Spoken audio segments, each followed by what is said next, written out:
There was a team of Malaysian NGOs belonging to the coalition of Malaysian NGOs together with another person from the Bar Council.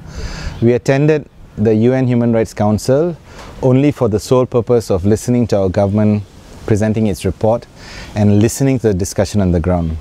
While we were there, we met many governments, the UN officers to share what's happening to us in Malaysia on the attacks, the reprisals, the last 1 year that we've been getting. So people know our story. We were quite surprised that many UN agencies, many governments have already heard about this.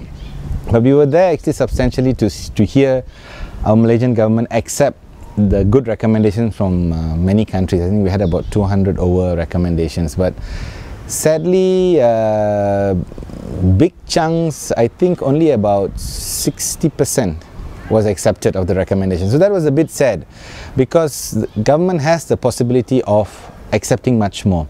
They rejected a chunk on ratification. Any mention of ratify? Cancel. On indigenous people, any mention of land right? They said no, we're not ready. So we are wondering, UPR is supposed to help the government move up to say yes, we will keep trying, you know, but the government is no, we will not try until we are ready. So that's not the spirit. So that was disappointing for us. We were also disappointed that we never got a chance to meet our mission in Malaysia, because we never got a chance to meet Wisma Putra or Foreign Ministry here, but we also never got a chance to meet our Malaysian government there. So we think something is strange. I mean, you're supposed to engage with your own government.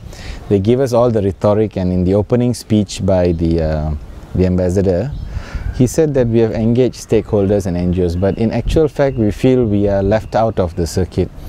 I mean, interestingly, we also met the detractors of Comango, the ones who have been fighting as, you know, MuslimUPRo, the other so-called Muslim human rights NGOs, who are also present there, doing their own thing, listening, and we're not sure what access they have got to meet the embassies, our Malaysian embassy or not. But interestingly, there was one forum in Malaysia organized by some London group, and a speaker from the Malaysian Muslim NGO ABIM was speaking there. So it was a little bit strange that we were going to Geneva to discuss Malaysia with different human rights Muslim groups there. There was also a lecturer there about the issue of Shiite and Sunnism, and so then the moderator made a very profound statement. He says, you people have to go home and sit down and dialogue and talk. So we were looking and we say, yes, that's what we should do, you know. But sadly, only so far the Persatuan, I think the Muslim Lawyers Association have agreed for a dialogue, but MuslimUPRo have rejected our dialogue. So that was in essence what happened in Geneva. But now we come back and we have to do monitoring on what government has accepted and also push for the list that the government has rejected. This is the second time they're rejecting that same list, and we feel absolutely disheartened and disappointed that the government, with the possibility of being compliant with human rights standards, have actually rejected those big portions. Yeah.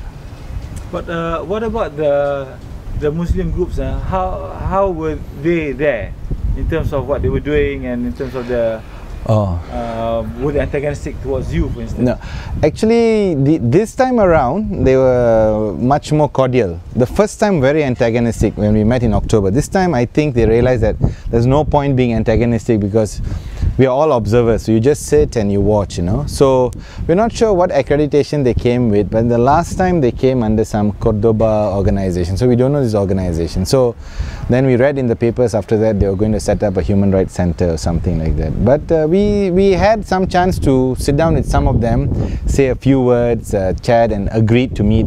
But also I noticed there were different groups there, you know. There was a MuslimUPRo group, there was this ABIM group, there was the Muslim Lawyers group. I'm not sure whether they're all together as one or just different interested parties there. But definitely there's been better cordial chance this time together compared to the last time, you know. Yeah. Statements from them, they seem to be very buoyed with what happened in... Oh yeah, I suppose. No, it's okay. I mean, they say that their work has made the government reject, but the government has been consistent. Even before MuslimUPRo existed, the government has been the same style of operation. It has rejected the same recommendations in round one round 2 it remains reject. So I'm not sure if they want to claim that victory of their work. I mean, that's up to them to make the claim. But for us, it's disappointment. I cannot believe any person will celebrate a government saying no to complying with international human rights norms, because so many Islamic countries, Arab countries have complied and ratified, and we are saying no, and there's a group in Malaysia who is celebrating. So something is not working and the logic is not following. Either they're not human rights group, these Muslim groups, or they don't understand what is complying with international human rights norm.